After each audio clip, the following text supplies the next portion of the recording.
Yo, guys and girls, this your boy 005 Dynasty. I'm about to blow your minds with this. But first and foremost, thank you for all the comments. Thank you to the community manager, Mr. Mooch. Man, you're doing a wonderful job, man. I appreciate that.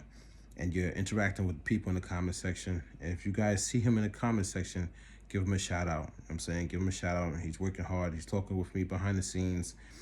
And man, this is very inspiring for me and him, the way that the YouTube channel is taking off. And there's so many comments, it's hard for me to keep up. But we had a person who made a dope comment. Right, give me 1 second. Give me 1 second here. Find it. And they in the comment they compared me to a musical genius, somebody who created reggae and created dub, two musical genres, and basically just said, here, take this genre and gave it to Bob Marley, and went and created a new genre. And it was from the documentation, the data online is the individual who's the first person to actually use samples, like sampling in that way, and like a certain way of sampling. So it's pretty cool. I gotta do a little bit more research on it, because in this comment that's on YouTube, I was compared to a genius, man. And that I don't take that lightly. I think that's amazing. I think that's like, showing the growth that we all have, not just me, because I don't want people to take Ghost Wave as a musical genre that they're supposed to copy and clone. When I really get these tutorials out there, I want you to take Ghost Wave as some place that could take you to somewhere else. You're on a boat, you know what I'm saying? The waves is hitting you, it's going to take you to a different island. That's where Ghost Wave is supposed to take you. Subgenres up on the Ghost Wave, or even a new genre it's in itself. The same way I took hip hop, and then I took cinematic music, and I combined it, but I also stripped bits and pieces away of each of them to match what my heart and my mind and my body was feeling. And then ultimately found out what was the problem with each of them. What was the problem to me with hip hop? The repetitiveness, the verses are just flat throughout, 16-bar verses, but you don't really hear any change-ups in there that would help elevate the artist, write better and sing better or rap better or harmonize better. I saw that in hip hop, the repetitiveness, because of the limitations of how hip hop started, but never really evolved past that. For like 50 years, we've been doing the same thing, chopping up samples, and just doing loops and loops, and then doing variations of the loops, pitching it up, slowing it down, you know what I'm saying? Put it in reverse, put in distortion, maybe taking some frequencies out, so now it sounds a little bit different, but it's still the same repetitive loop that goes over and over again. I saw this in hip hop.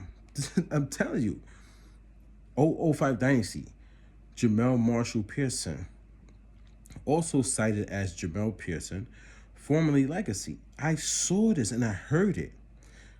Cinematic music, how it's very cinematic and it is very emotional, but it literally stops there. It doesn't add any type of percussion that can make it groove or get groovy and make you feel something, make you move, until somebody samples it. And then when they sample it, they get stuck in a repetitive loop. They literally get stuck in that. And I chose to break the boundaries of both genres. You know what I'm saying? Not hard, crazy percussion like that gritty percussion like hip hop, and not the soft percussion or sound effects that you hear in cinematic, but a combination of both of them inside of Ghost Wave. You know what I'm saying?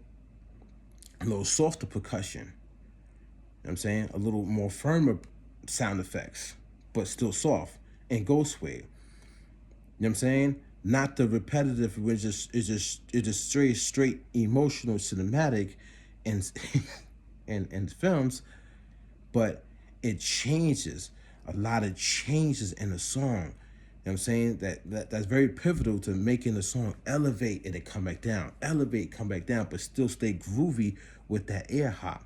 That's why it's called air hop, cinematic air hop, because the way it floats over the melody, the way the percussion flows over the melody, but the way the melody is at the same time. The melody goes through a series of effects that keep it in its airy state where it's like, so I use reverbs in a specific way and not just one reverb. When the tutorials come, I'll give it to you guys fully in depth and break it down. So, man, thank you for the comment. And just to think, like, this, I'm on that type of level. You know what I'm saying? Like, let me 1 second, guys.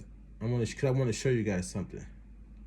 So the person that they mentioned was Lee Scratch Perry. I've never seen this person before, Lee Scratch Perry. So go check it out. Go do your research on them. And the video that this is in, it's in the. Hold on 1 second.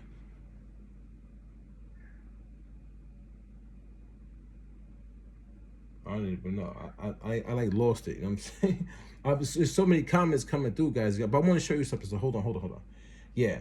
So it's in the MPC XL controversy video.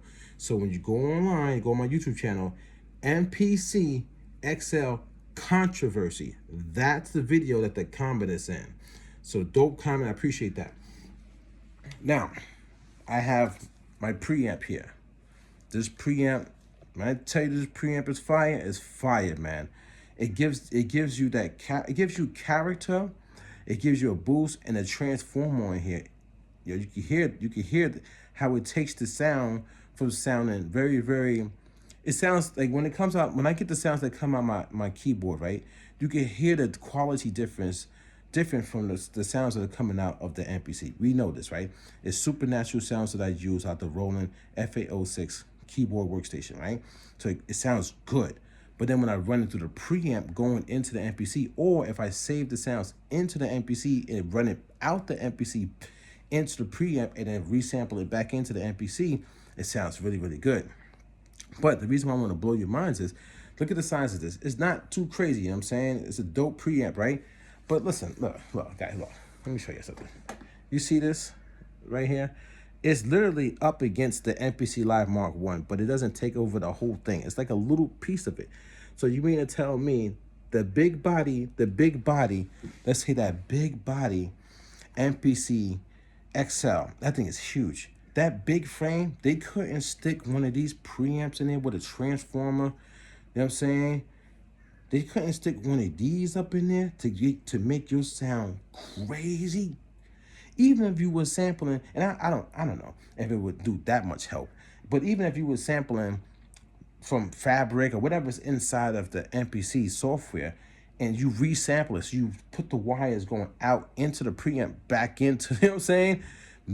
Maybe to give it that boost. I mean, I don't even know how that would even work. You know what I'm saying? Because the device is actually on the actual, it would be on the actual system, in the system.